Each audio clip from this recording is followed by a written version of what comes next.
Hello, everyone. We are continuing on with our series of resuscitation, newborn resuscitation. So today's small talk is about resuscitation outside the delivery room.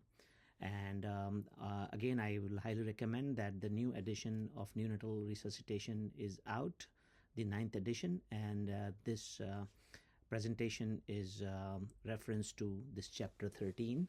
So please do buy that, or if you want to get the ebook, you can do that. Okay, so with this introduction, let's start talking about the subject. So there are four elements which we have to know, when we are talking about the resuscitation outside the delivery room.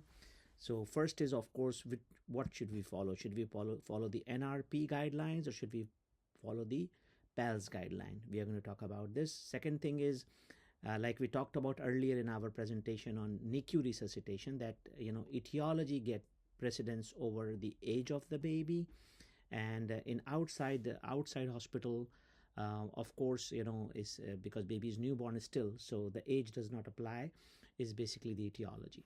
And we'll touch base on what is the preference.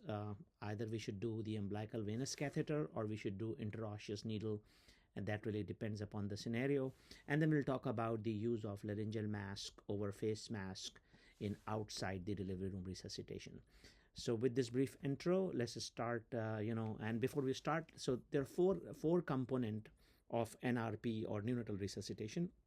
One is the delivery room, which is the standard teaching, and most of the courses which we offer is on the delivery room resuscitation, where you have to go through two types, essential and provider, read all 11 chapters and go with that one. The new chapter which is added is about the chapter 16, the NICU resuscitation, which is chapter 16. We have a separate talk on that, so scroll down the list of the lectures, you will find that. And the other two are, outside the delivery, which is either in the postpartum unit or a delivery which is happening at home. So today we are going to talk about these two. So let's go with that. So this is the first case. So this is the planned home birth. So this is the outside the hospital delivery. So the case goes like this, that EMS receives a call about a delivery that is about to happen. This is the home delivery. The parents wanted to do a water birth. It's a term gestation. The infant did not cry at birth.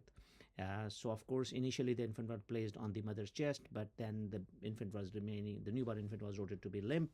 The MS team member placed the infant on the flat, clean surface and started bag and mask ventilation with self-inflating bag.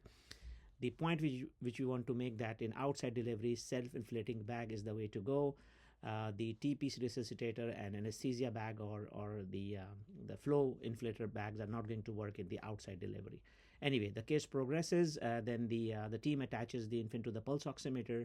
The saturation was noted to be 66. Heart rate is 70. So at this point, we all know there is no need for cardiac compression because the heart rate is above 60, but the SATs are still low, and for 66% on a 5-6 minutes, although the time is not given, but we are assuming. So SATs are low, heart rate is low too, but there's no indication for cardiac compression. After 30 seconds of ventilation, the heart rate is now down to 60. Now this is an indication for cardiac compression, and as you know that before heading to cardiac compression, it is well established to establish an airway. So the team, inserted the laryngeal mask airway. One can argue that why not intubation? But again, as you guys know, that intubation is not easy in this environment at home. An LMA now we can use even as the first line of airway. It's not a problem anymore now. Only problem is to have a adequate size, but this is a term baby, so the LMA standard size would work. Anyway, so cardiac compression was started, and of course the oxygen has to be 100%. We all know that, so it was done. So what should be the next action? There are four choices given. What do you guys think we should do at this point? Okay, the correct response here is inserting an interosseous needle. The point which this question want to make, of course, to walk you through the resuscitation, but in addition that, although the baby is newborn and UVC will be very easy to get, but again, the setup at home, UVC is not advisable. It's better to just insert an interosseous, and most of the EMS gadgets or their tote bag has the the intraosseous needle. So that is a easy, just below the tubular tuberosity on the medial aspect, just insert that needle. What about the, so again, UVC is probably not feasible. PIV is difficult because, babies like this who is going through cardiac compression, they don't have adequate perfusions. To get a PIV is very, very difficult during the code scenario. What about giving epinephrine through the LMA? It's not being established or shown. Theoretically, it's a possibility, but again, it has not been documented, so we should not do a practice which is not established by research. So better to get an intraosseous needle in this type of scenario. So now let's see what are the strategies. If somebody is attending a home delivery, if EMS is there, that's great. If EMS is not, then how can the personnel or the family members can help? But again, certain things are not available, but few things they can do. For example, temperature management. It's advisable to increase that room temperature to 74 to 75, because newborn temperature target is around 36.5 to 37.5. So if the room is cold, the newborn infant could go into the cold phenomena, and then the certain complications can happen. The second thing, of course, the personnel, trained personnel are needed for ventilation, but this is very important to establish ventilation. Again, the point which we want to make here is that in newborn, ventilation of the lungs take precedence over the cardiac problems. It's very rare for the neonates to have a cardiac problem as a primary problem, which is a possibility. They can have congenital heart disease, but again, ventilation should take importance. Again, clearing the airway is very important, because at home delivery there might be secretions, and especially in water birth, you never know what has happened, and baby might have swallowed or the water has gone into the lungs. So that is very important to remember. And heart rate assessment. The good point about this chapter 13 is now they are recommending or suggesting that one can use, the EMS does have access to portable point of care ultrasound. So for heart rate assessment, point of care ultrasound could be used. And we were debating it for almost 3-4 years now, and we were saying that this equipment should be used more often in assessing the heart rate of the newborn. And actually we'll show you in the next slide that we even have a study showing that. Anyway, let's go with what else can be done. Oxygen management, of course, because this is similarly, if the EMS reached earlier, one can follow the first 10 minutes guideline for the saturation target. And just remember that in this scenario, like we said, only self-inflating bag could be used. Just remember that you cannot give free flow through the mask side of the self-inflating bag. You have to use the tail side. And of course, it has to be connected to the oxygen source with at least 5 to 10 liters of the flow running. What about the airway? In home delivery, it's preferred to use the LMA over the mask or nasal cannula, because this infant needs to be transferred. Any baby who required ventilation should be observed in the hospital and should be transferred. So transferring would be easier with laryngeal mask in place rather than nasal cannula or a mask on the face. So that's why LMA take precedence, and again, like we said, it's easy to transport. What about chest compression ratio? Like we said, we want to follow the NRP 3:1 ratio, and we don't do 30/2 or 15/1 until unless the healthcare provider who is attending this delivery or this resuscitation strongly think that this is a cardiac etiology. So this is a brief, about the strategies when somebody is resuscitating a newborn infant outside the delivery room at home.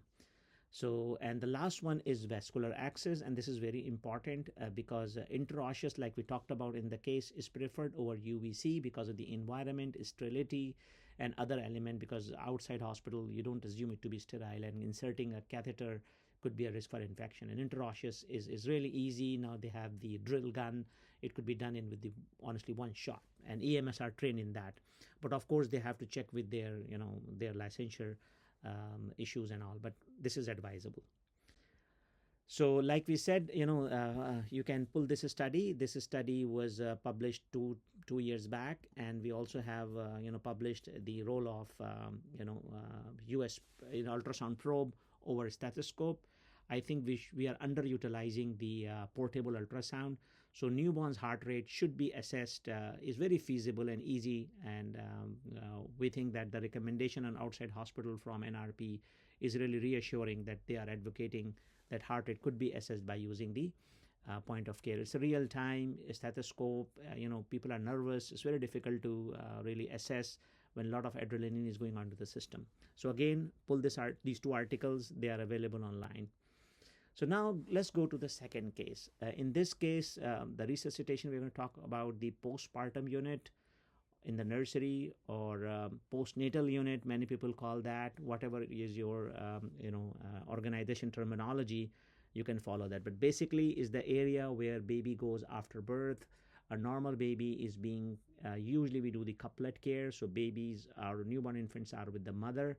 The nursery concept is shying away. There was a point where we used to have a newborn nursery. Some centers still have it, but will strongly prefer couplet care because that has been established and shown to have a better bonding between mother and infant. Anyway, let's start with the case.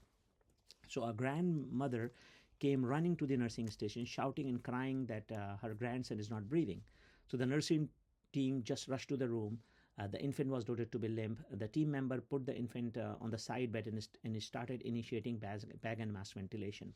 In this scenario, luckily the bag and mask was self-inflating bag was available in the room. So this case points out that in certain cases we have seen that all beds or all rooms does not have self-inflating bag.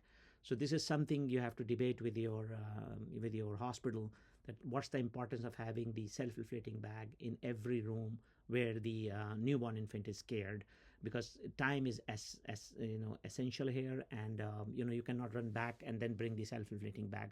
Or sometime the nurses want to take the baby to the nursing station, and there are accidents could happen if somebody is taking the baby on the corridor and running towards the nursery where the self-inflating bag is available. So it's ideal to have the self-inflating bag in the room. Anyway, the case progresses. So the other team member attached the infant to the pulse oximeter. The SATs are 66 and the heart rate is 70. Same like previous case, although here the baby is above 10 minutes of life, but 66 is definitely not the target saturation.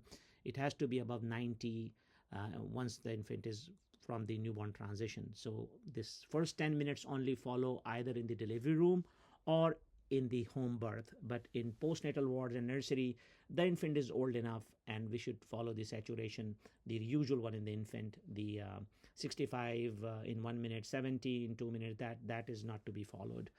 So the other team member noted that the pool of secretion in the mouth, so it was cleared, and just after that with the bulb suction, the heart rate came up to 140 beats per minute and saturation jumped up to 98. So what should be the next action? What do you guys think is the correct choice here? Okay, the correct choice here is update the family. This grandmother is already very anxious. The mother must be very anxious about what happened. And we know that sometime after feeding, or there's so much secretion a baby might have, the airway was blocked. And once the nurses cleared the airway, the infant has a spontaneous breathing. So this was not something that needs to be transferred to the NICU. This could have happened. So choice A is not the right choice. We don't want to separate babies from mother just for no reason. Inserting a PIV, again, is not indicated because there is no indication for fluid resuscitation or any other medication need for PIV. So PIV should not be the option here. And what about providing nasal cannula? The saturations are up. It was just the secretion that was really taken care of. So it's not a lung disease or an ongoing problem where you have to provide cannula. So this is it. So now let's go and talk about the strategies for resuscitating infant in postpartum or postnatal unit or in the nursery. So again, temperature management is very important. In postnatal ward, you don't want that area to be cold. Ventilation, we talked about that. Clearing the airway, like we saw in this case, is very, very important. Heart rate assessment, here they are not recommending point of care because the patient is still in the hospital and you can easily attach to SAT monitor or the monitor at the bedside. The oxygen management, again, you can use the tail end of the self-inflating bag and attach to the oxygen source. Here, self-inflating bag is more feasible than inserting an LMA, but again, if it's needed, if patient, like in this case, it was easy, patient responded, but if the case progresses to the other side, LMA could be considered.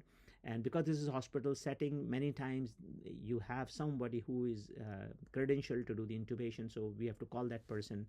But again, LMA could be used instead of intubation. Chest compression, again, same thing.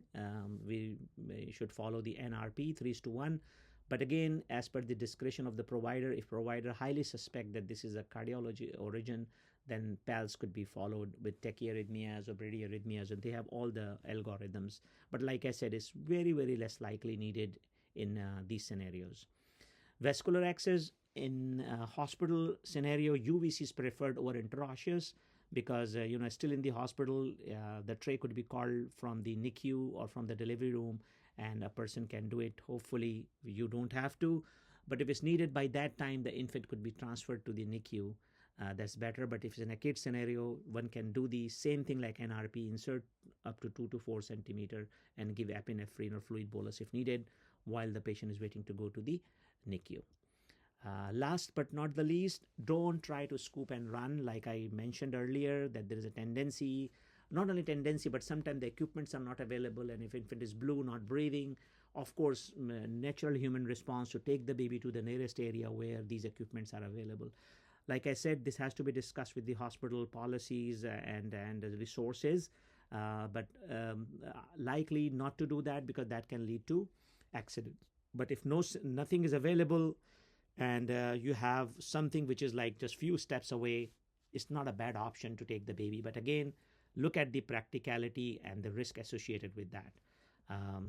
So again, I hope you guys have enjoyed the video, this series of neonatal resuscitation. We started with the updating the updates in the 9th edition. Then we did the cardiac course. We did the resuscitation in the NICU, and this talk about resuscitation outside the delivery room. Please do comment, and if you find any mistakes on any issues, reach out to us. And you guys have a wonderful day, and please don't forget to subscribe the channel. Have a wonderful day. Bye.